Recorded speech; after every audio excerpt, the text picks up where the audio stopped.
हाय दोस्तों, आप सभी का स्वागत है। और आज हम पढ़ेंगे नक्सलिज्म के बारे में। ये जिस विषय के लिए बहुत इम्पोर्टेंट है। अगर आप करंट अफेयर फॉलो करते हैं, जनरल अवेयरनेस चाहते हैं, तो ये आपके लिए भी इम्पोर्टेंट है।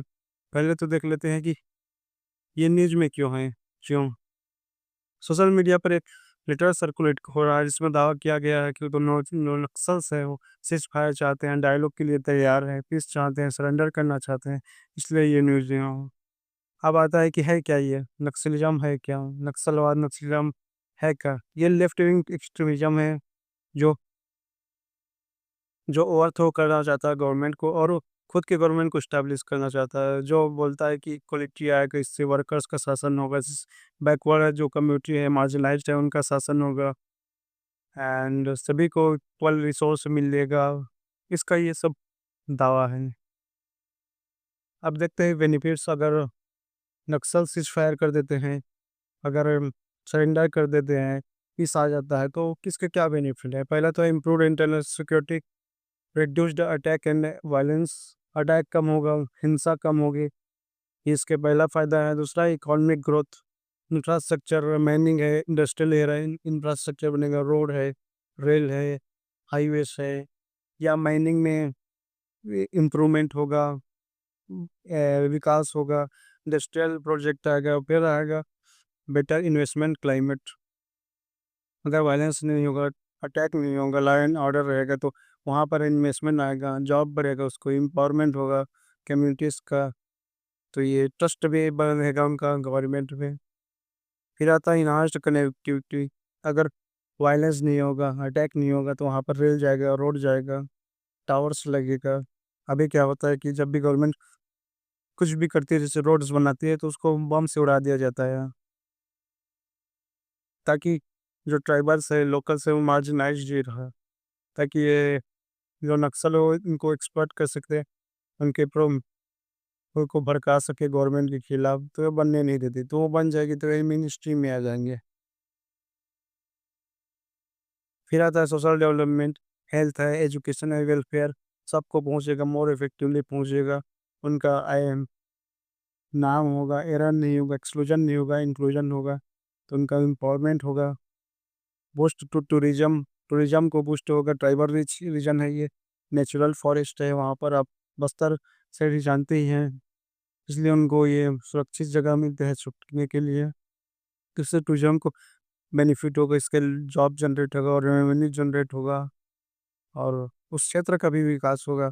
फिर आता है नेशनल इंटीग्रेशन। अगर सब लोग कनेक्टिव बढ़ेगा, नेशनल इंटीग्रेशन होगा, नेशनल जुड़ेगा। अगर नहीं, और उसमें नेशनलिज्म की भावना बढ़ेगी, पेट्रियटिज्म की भावना बढ़ेगी, सरकार के खिलाफ नहीं होंगे बल्कि देश के साथ होंगे और उसके विकास में हाथ मिलाएंगे। अभी बहुत लोग मार्जिनलाइज्ड हैं जो हथियार उठाए हुए हैं, सिक्योरिटी फोर्सेस के खिलाफ, गवर्नमेंट के खिलाफ।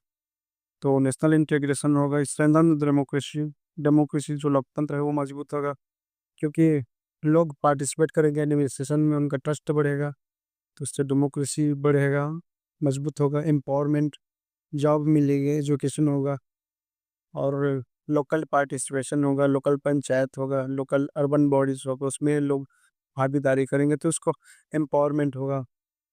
अब देखते हैं कॉजेस क्या है, क्या कारण है कि लोग हथियार उन्हें उठाने के लिए मजबूर है, या क्यों उन्हें उठाया।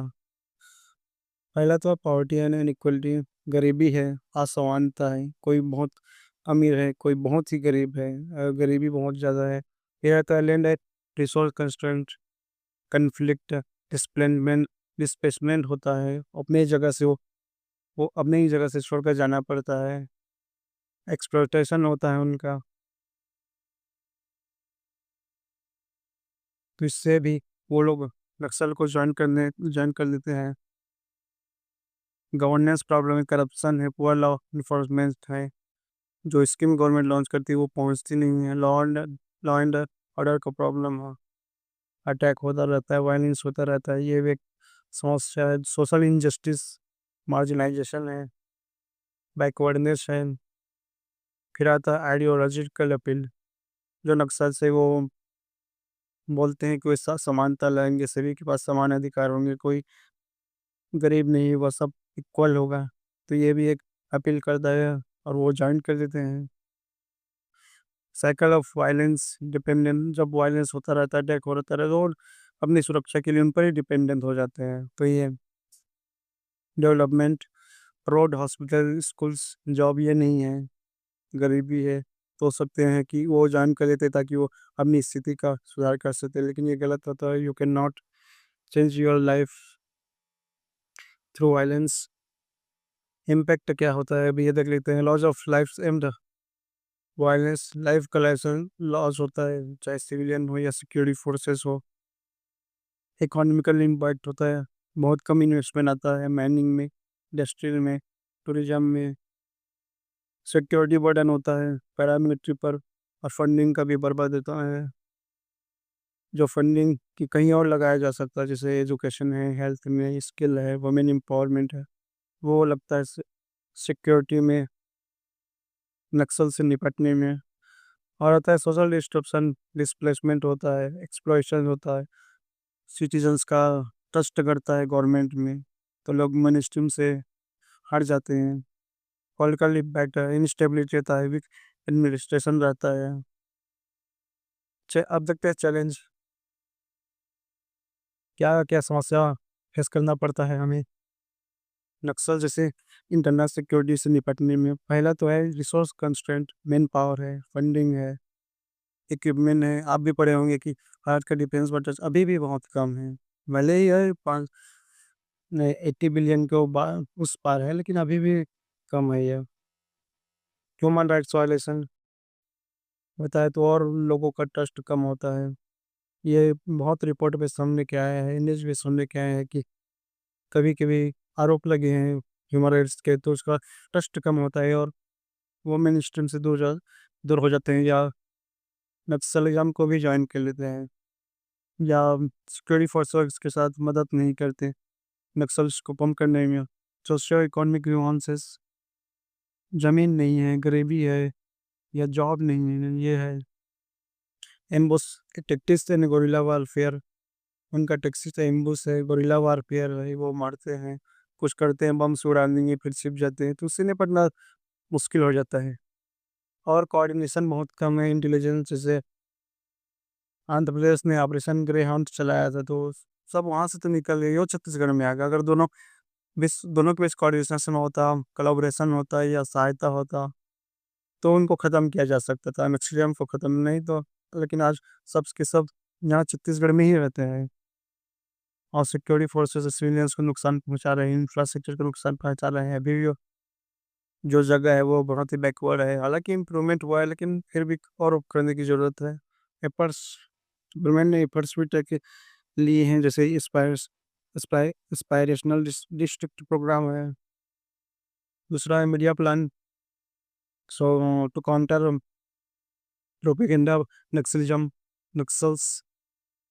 फिर है समाधान स्ट्रेटजी, इसे होलिस्टिक स्ट्रेटजी है जो डेवलपमेंट, सिक्योरिटी सबको कवर करता है। फिर आता है Naxal policy and action plan to address left wing extremism affected area. फिर आता है security operation, operation hunt, स्टिपले chess.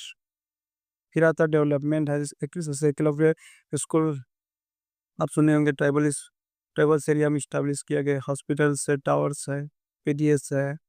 Monthly payment दिया जा रहा है कई राज्यों में महिलाओं को, मनरेगा है, स्किल है, जॉब है, फॉरेस्ट लाइट है। ये सब कदम उठाए गए हैं, और टावर भी लगाया जा रहा है। और गवर्नमेंट ने, आप पढ़े होंगे कि हाँ, टारगेट रखा है कि मार्च 2026 तक हम नक्सलवाद खत्म ही कर देंगे। तो इसमें बहुत मदद मिली है। वे फॉरवर्ड क्या क्या किया जा सकता है ताकि हम इसको ख़त्म किया जा सकता है। पहले तो फास्ट डेवलपमेंट, इसमें जॉब है, स्कूल्स है, हॉस्पिटल्स है, वुमेन एम्पावरमेंट है, उनको एम्पावर किया जा सके, मिनिस्ट्री में लाया जा सके, स्किल सिखाया जा सकते हैं उनको। और टूरिज्म, उसको बढ़ावा दे सकते हैं। मैनिंग है तो मैनिंग में बहुत है, अगर इंडस्ट्री आएंगी, इंडस्ट्रियल प्रोजेक्ट बनेगा तो लोकल्स को रोजगार मिलेगा, तो वो इंस्टेंट इंटीग्रेशन के लिए अच्छा होगा। मेन स्ट्रीम में आएंगे, ये वायलेंस की जो आइडियोलॉजी है उसको छोड़ेंगे, मॉइस्ट से दूर जाएंगे। Tribal rights fair land and resource distribution होना चाहिए, जो रिसोर्स है लैंड है वो फेयर होना चाहिए। गुड गवर्नेंस है, responsive to all and proactive responsive होना चाहिए। अगर कोई चीज़ की ज़रूरत है उनको प्रदान करना चाहिए और प्रोएक्टिव होना चाहिए। ये नहीं कि रिएक्टिव हो, प्रोएक्टिव होना चाहिए। शुरू से उनके लिए हेल्थ, एजुकेशन, जॉब्स उनकी व्यवस्था की जानी चाहिए। बिल्डिंग ट्रस्ट, ट्रस्ट है, विश्वास पैदा करना है, उसके लिए हम एनजीओ, लोकल कम्युनिटी और का यूज़ कर सकते हैं। और कोशिश की करना चाहिए कि ह्यूमन राइट्स का वायलेशन मत हो, और इससे ट्रस्ट बन सकता है।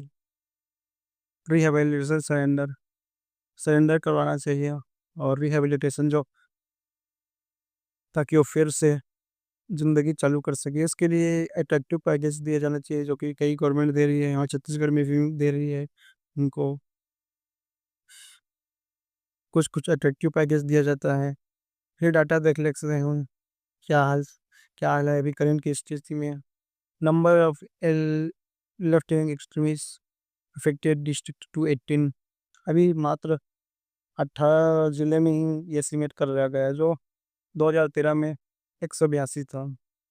अटैक्स भी बहुत कम हो गया, 594 था 2024 में, लेकिन ये 2013 में 1136 था। तो ये है नक्सीलम के दो GS3 के इंटरनल सिक्योरिटी के लिए बहुत ही इम्पोर्टेंट है। इसका नोट भी आपको मिल सकता है अगर आप यूपीएससी की तैयारी कर रहे हैं, या पीएससी, ये स्टेट पीएससी की तैयारी कर, या किसी भी एग्जाम की तैयारी कर रहे हैं जिसमें आपको इस टॉपिक की ज़रूरत है। तो इसका पूरा नोट आपको ये टेलीग्राम चैनल पे मिल जाएगा, जिसका लिंक आपको डिस्क्रिप्शन बॉक्स बॉक्स में मिल जाएगा, वहाँ ज्वाइन कर सकते हैं। और यही नहीं, पूरा यूपीएससी का पूरा कवर करा रहा हूँ मैं। जीएस है, प्रीलिम्स है, अब ऑप्शनल में हाँ, पॉलिटिकल साइंस। लाखों रुपए खर्चा करते हैं लोग, मैं बिल्कुल फ्री में दूंगा उसको। नोट्स भी दूंगा, वीडियो भी दूंगा, आपको कहीं जाने की नहीं ज़रूरत नहीं है। आप मेरे दूसरे चैनल पर भी करियर पाथ को फॉलो कर सकते हैं, बाय धनंजय तिवारी। उसमें आपको गाइडेंस मिलेगा, क्या पढ़ना है क्या नहीं पढ़ना है।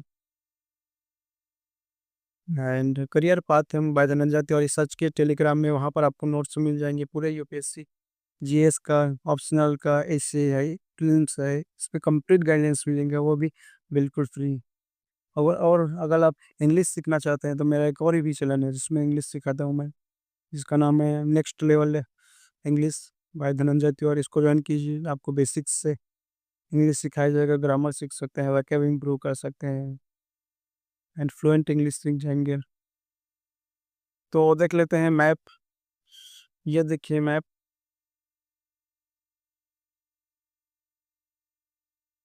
ये जो कलर कलर दिख रहा है ना, जो रेड है, वो बहुत ज़्यादा अफेक्टेड है, हाईली अफेक्टेड है, जो छत्तीसगढ़ में ज़्यादा है। मार्जिनली अफेक्टेड जो ग्रीन कलर है, ये कभी कभी सुनने में आता है, न्यूज में आता है, नहीं तो यहाँ लग अब पीसफुल ही है। जो रेड है, ये रेड कॉरिडोर जो को आज बोला जाता है दंडकारण्य एरिया, यहाँ छत्तीसगढ़ है, महाराष्ट्र है, झारखंड के बीच में जो रीजन है।